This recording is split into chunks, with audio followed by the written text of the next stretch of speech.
everybody please help me in welcoming Dr. Alan Louie.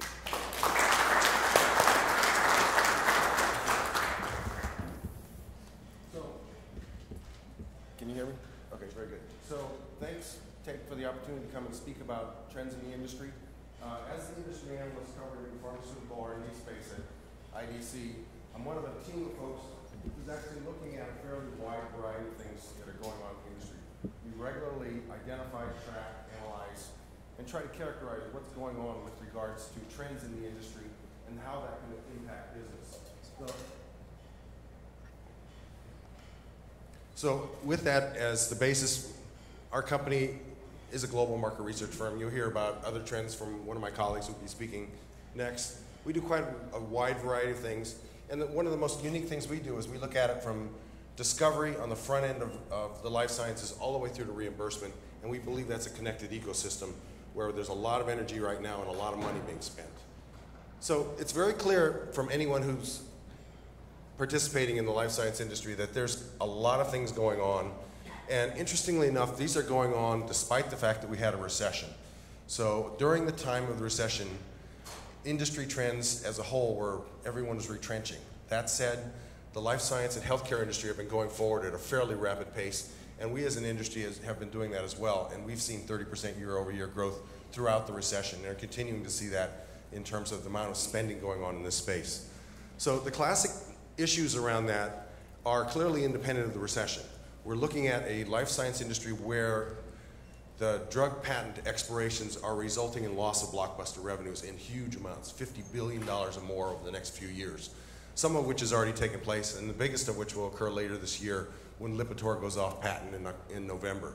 So at that time, $11 billion will go off patent, and based on current trends in terms of conversion of branded drugs into generics, particularly looking at the United States, we anticipate that in 6 months there will be greater than 75% loss of that brand revenue in the course of the first 6 months alone. So you're going to see close to $8 billion go off of Pfizer's books in the next 6 months, beginning in November. So very exciting things going on. Unfortunately for the industry, that means they need to find new ways of doing business, new ways to fill those holes, and are looking at it in, interestingly enough, a wide variety of different ways. And so this is opportunistic to some extent for them as well, because it's occurring at a time when technology, innovation, globalization, infrastructure are all impacting the way that successful companies do business. So looking forward, we're looking at a variety of different things happening.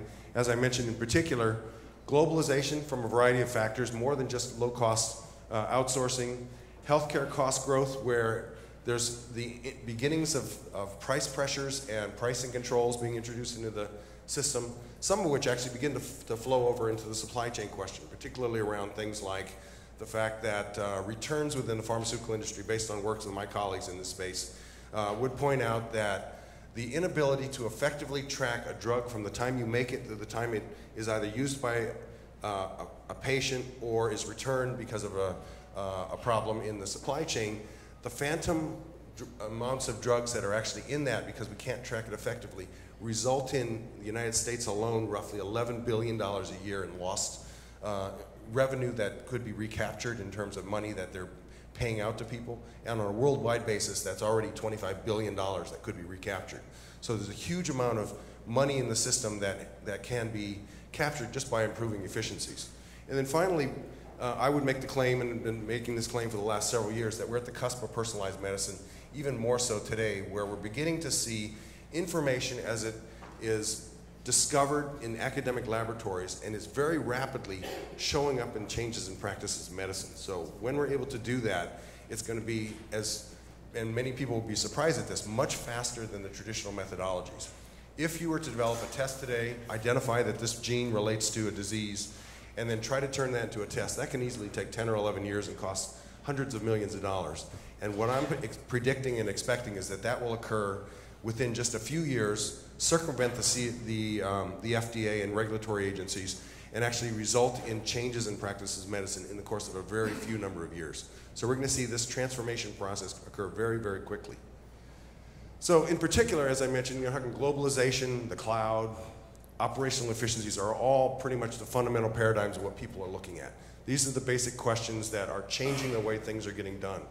Clearly, from a perspective of globalization, pharmaceutical companies are looking at the emerging world now as a new potential for revenue, branded revenue in BRIC countries where the GDP is going up, therefore people now have more money to spend, and in many cases they want to buy that top-of-the-line drug because they can afford it now. So there's increased spending coming out of consumers in these emerging markets, which are helping to dilute some of the effect due to loss of patent protection.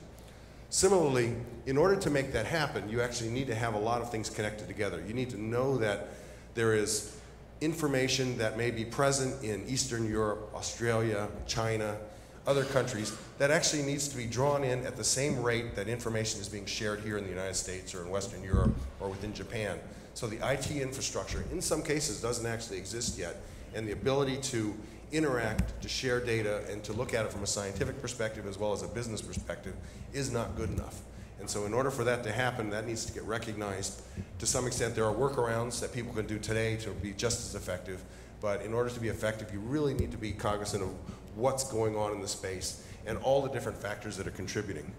And then finally, the industry itself has done some pretty amazing things, and this is one of my most interesting topics of analysis at this point.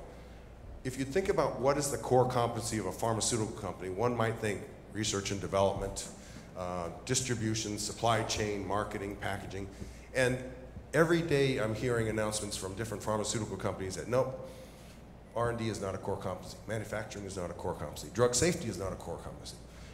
What that does is actually provide opportunity, particularly for companies like Take, where pharmaceutical companies and other life science companies are looking for strategic partners. They're not just looking for somebody to send something out to, because these are still very important activities.